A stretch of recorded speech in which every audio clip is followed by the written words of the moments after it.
Today we are going to install a new N-scale DCC Decoder LED light board, and we're going to install it into this passenger car. So we'll give you the whole rundown on that. Open up the package, and inside, this particular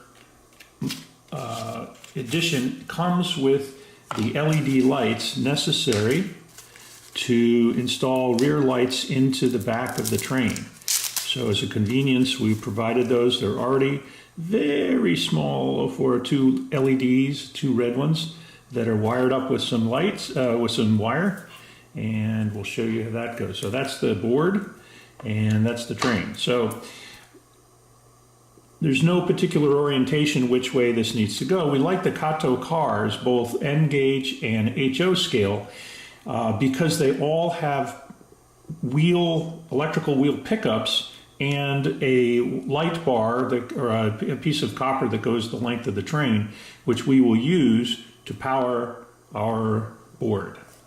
So we'll get to that in a minute. One thing that we'll do first off, and the instructions, by the way, are at modeltraintechnology.com. You can look at this video. You may have linked it to there, and you can also download the instructions on how to use the board. So here we go. First thing we're going to do, we're using a Digitrax system, and I just have two power lines here, and I'm going to just connect them up to the DCC section. It's labeled DCC. There are two pads at the other end. Those are to power the LED. There is a protection circuit here, but just as a matter of caution, don't get the wrong end. And we're going to fire that up, and you can see right away there's a blue LED light that will come on telling you there's power to the board. There's a little microprocessor here, and we're going to grab the I have a DT400, and I'm going to push the light on button, and lo and behold, right out of the box we get an LED light shining. The controls are 0 for the light. F1, or function key 1, is full brightness. Turn that off. And then there's an adjustment here. If you push F4, the speed control can actually adjust the brightness of the light. So that's really a clever feature. And you can save that setting. And then also there is a ramp up and ramp down function. So you push F5, and when you turn the lights out, they dim rather quickly because we're on the low power setting. Let's bring it all the way up to F1, and here we go. We're going to set it up to a fairly bright setting, save that off, and now watch as the lights dim up and down. The decoder comes set to address 3 out of the box, and it's very simple to set a new address. We'll cover that in a new video, but just wanted to give you an idea of how that's going to work. Now, one of the things that I've noticed is this blue LED light, while it's fairly dim, will shine through inside the car. We've seen that people like to have the blue light to confirm that there's in fact power and the board is operating correctly. However, for the best illumination of this, we've actually have another board here, and we've painted over the blue dot with black, just simply black tester's paint. Just a dot right on the top of it. We just dipped it in and just put it on the top, and that will not harm it one bit whatsoever. And what you'll see now when we connect up the leads, you will be able to see a faint showing of the blue, but it's not enough to glow inside the car. So that's the first thing we do. Take out our testers, a little dab brush here, drop that on, and let that dry, and we're ready to go. Okay, let's get started preparing our Amtrak car for the light board. Take it out of the box, and just very gently pop off the case. And there we go. We'll just put that aside for the time being. Okay, now the next thing we need to do, let's go back over here. So what we've got here, because we'll be putting LEDs in one end of the car, we've got to take out this little plastic doodad. The only way to do that is in fact, to remove one side or the other, doesn't matter which one, of the lens for the passenger lights. And they're snapped into the window wells, and pretty good engineering. Just using a little tweezer, bend that out, and that little guy will come right out. It's being a little difficult today. Let's grab that guy. And there we go. Now we can take this little piece at the end out.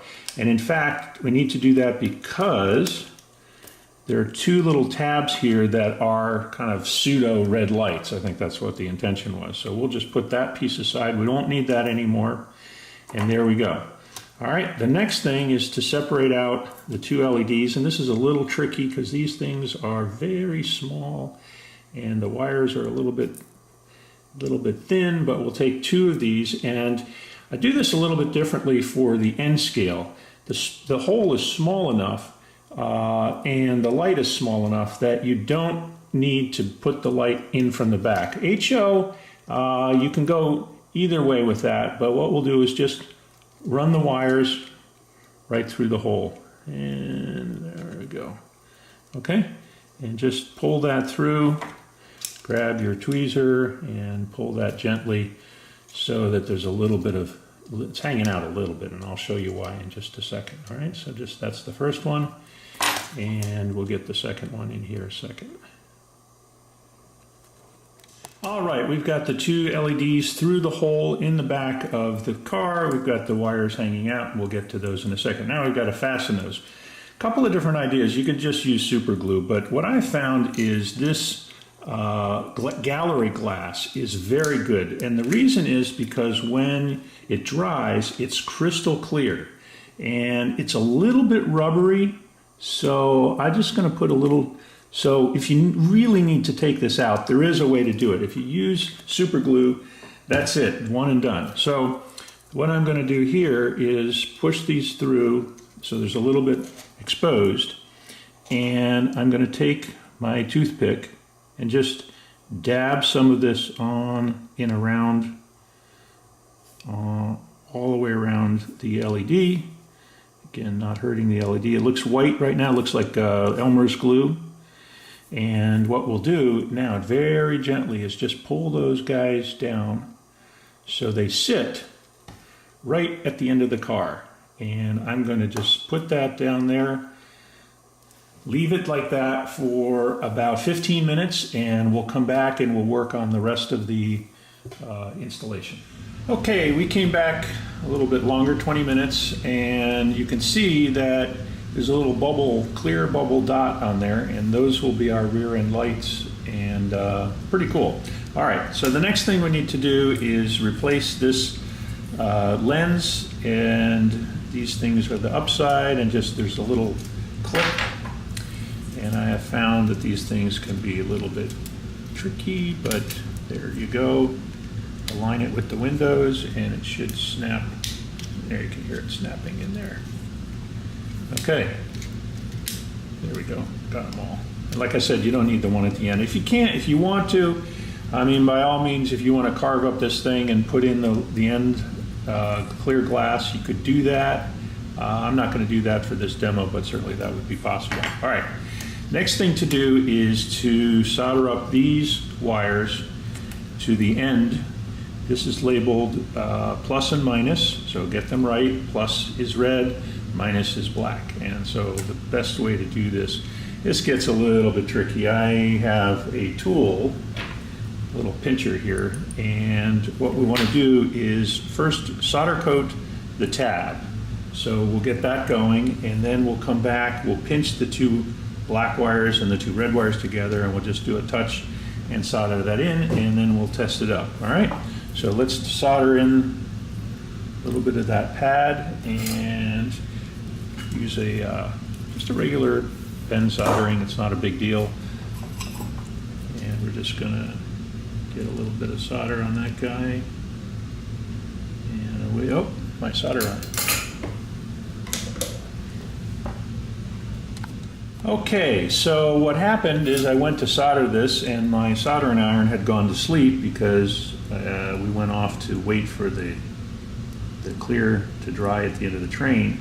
It's this nice safety feature. So now we're back in business, and I like I said, we'll just put a little dot on the end of that.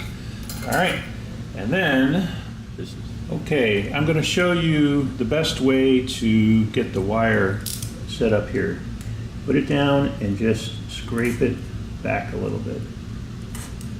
And there you go. You get a little bit of silver there. I think I got them all. Oh, one more. This black one didn't.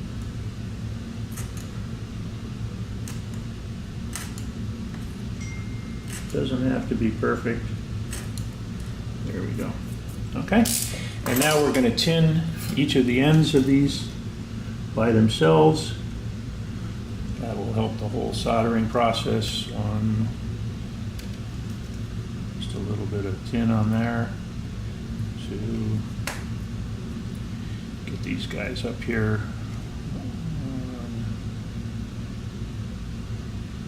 And get that one out of the way. And here we go for the last one.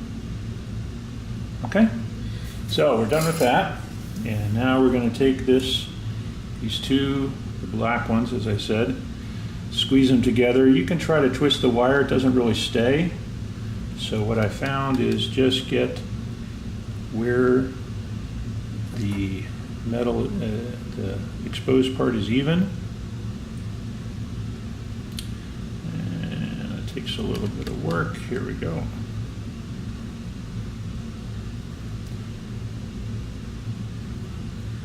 Get those going together there. Now, I don't know if you can see, but plus is at the top here. There we go, get that into the camera. Plus is at the top, minus at the bottom, so we'll got the minus hooked up here.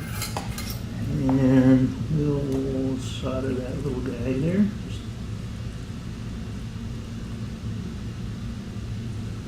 And that's it. And we'll do the same thing with the red side, the plus side.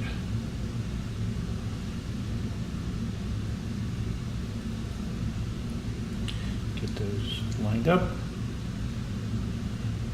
pinched, squeeze them together. Actually, once they're pinched, they will stay together a little bit better. And we'll just dab that.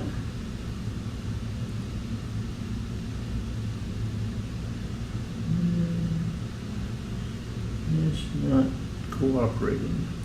There we go. Doesn't have to be pretty, just has to be on there, all right? And there we go, okay? So now, let's hook up our board again. And, okay, I had to reposition myself a little bit here, but let's connect up the wires, and there we go. You can, this is the, I've already painted the blue LED. It's on. I'm going to take my Digitrax DT400 and hit the light button, and there we go. So that's this F0 function. Turn that off. We use F3, and F3 is the light for the rear cars. Now they're kind of dim right now.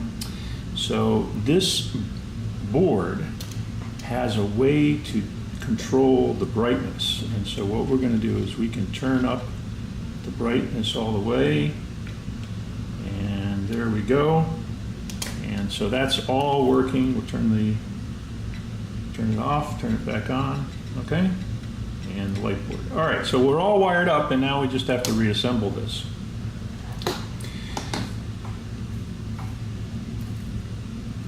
Turn this off, and we'll put this aside this way for a minute. We've got to connect up the wheels. Okay, so one of the things I want to mention is that these are KATO cars, and we need to get to the copper piece underneath. KATO's lighting system has a copper piece like this that's bent, and it's designed to slide into this slot right here to connect with the copper piece that goes the length of the car on both sides. This piece of copper is then connected to their light system. It's a single LED that lights down the length of the car. I found it pretty inadequate, and that's why I decided to pick up this Model Train Technology light board. What they say is that this metal connection with the other metal connection is intermittent. It can oxidize and can give you problems. So we're not going to use that. Instead, we're going to connect directly to the light board, the metal strip underneath. And to do that, there's a series, to remove this, you know, every car will be a little different. This one has little clips, keeps it nice and tight, so we have to go down the length of the car and just push those in a little bit, and we'll work our way. This thing will pop out, and this side will pop out. And just a little fiddling while we're doing this on camera. There we go. We got really one more to go here on this side. Just push them in just gently. Take the passenger side off, and there you go. So here are the two metal strips that I mentioned. They're fairly loose. They're tapped into this little spot here. And the idea is to just solder that on and do it in such a way that we can put this back and snap it in. Which means, just for the most part, one thing.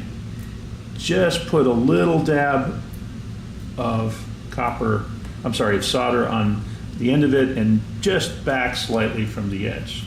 So we'll get a couple of pieces of wire, solder that up, and then we'll insert them back into the car. Okay, also with the kit is a connection wire. You don't have to buy that. It's a very thin wire, and it will be stripped on both ends just to get you started on soldering this up. So this is the way we go. We're going to put a little solder on this thing, and then we're going to just touch this.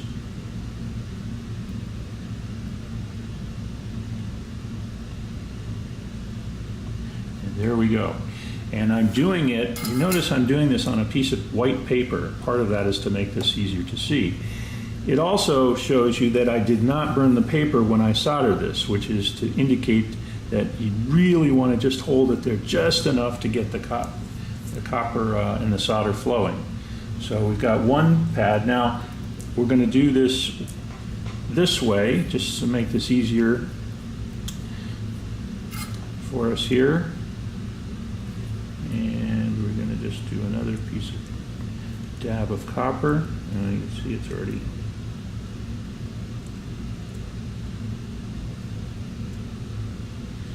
There we go. That was even better than the last one, all right? And I would just do a gentle tug test just to make sure it's okay. And now we're going to insert these back into the slots.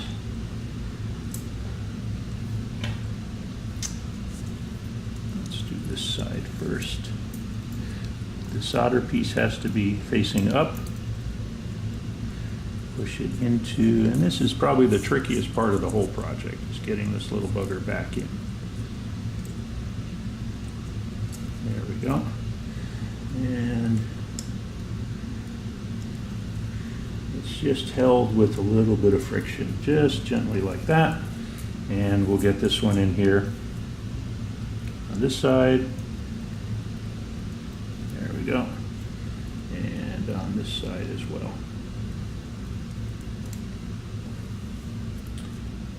Okay. All right. Can you see that? Now I kept the wire. We're going to cut the wire here in just a second, but I kept it connected just to keep everything a little bit easier to grab. And what we want to do here, I've got this on the wrong end. So, all right, so I'm going to just flip this around, but you can see there's two slots on here on either side. That's where the copper goes up. And so what I just want to make sure when I do this, you can see the tabs for the top car don't line up right. I've got this thing backwards, so I'm just simply going to turn the car around and reposition the wires here. Okay, we've got the two metal strips ready to go. We've got this lined up. We're going to put it in here and snap it in place. There we go. So now we have a solid connection with this wire. And what we simply do is we're going to give it a little cut. And I'm going to do it this way. I've got a lot of wire, and this is going to fold back on itself. So I'm going to cut it about midway.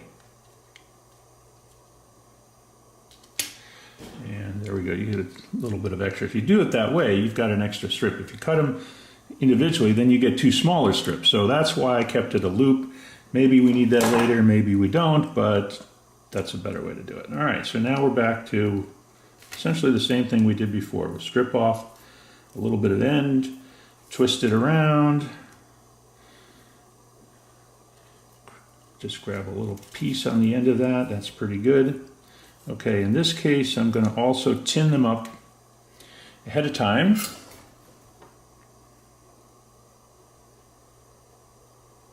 And this time, just a slight modification is I'm going to take the nippers and just clip the end. So we've got about a quarter of an inch, and I'm going to clip off just the bubble at the end of the tinned wire.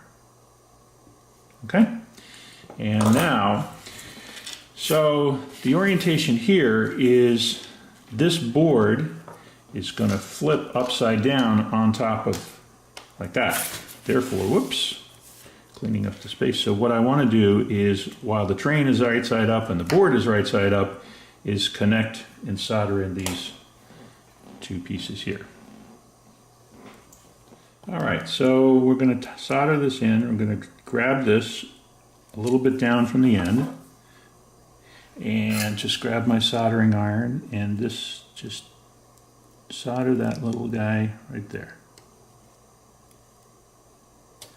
And release, and do the same thing over here. This is the DCC end. It doesn't matter which end goes to which, just that these wires are straight. That makes sense, and there we are. Okay, so the way to do this is,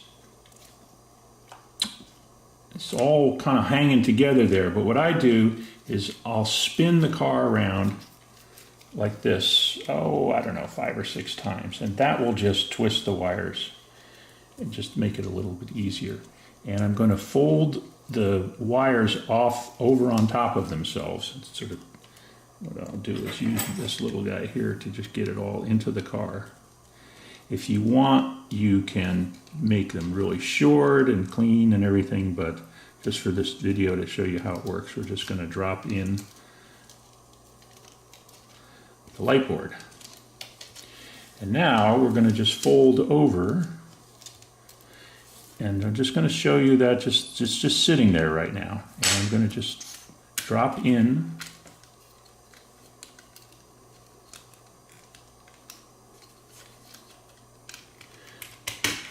and there it is. Beautiful. Okay? Now we'll pull the track out, a little test track, and we'll fire it up. Okay, I just have a short piece of track. I connected it up to the Digitrax booster, or DCS 200. I'm going to hit function 0, and voila, the lights are on, and that looks beautiful. Look at how even the lights are across the car. And let's see, so what we also did in this car, right, we have rear end lights. I'm going to hit function 3, and sure enough, we can control the rear end lights independently, and that'll be the last car on this track, on this line of cars, last car in the line of cars. And so let's also, we can go to full brightness so you can see what that looks like. Recommended usage is 50% brightness, which is about like that. It's still plenty bright. Just the physics of it are, if you run it at full brightness, it won't burn out the LEDs, but you might get a little heat.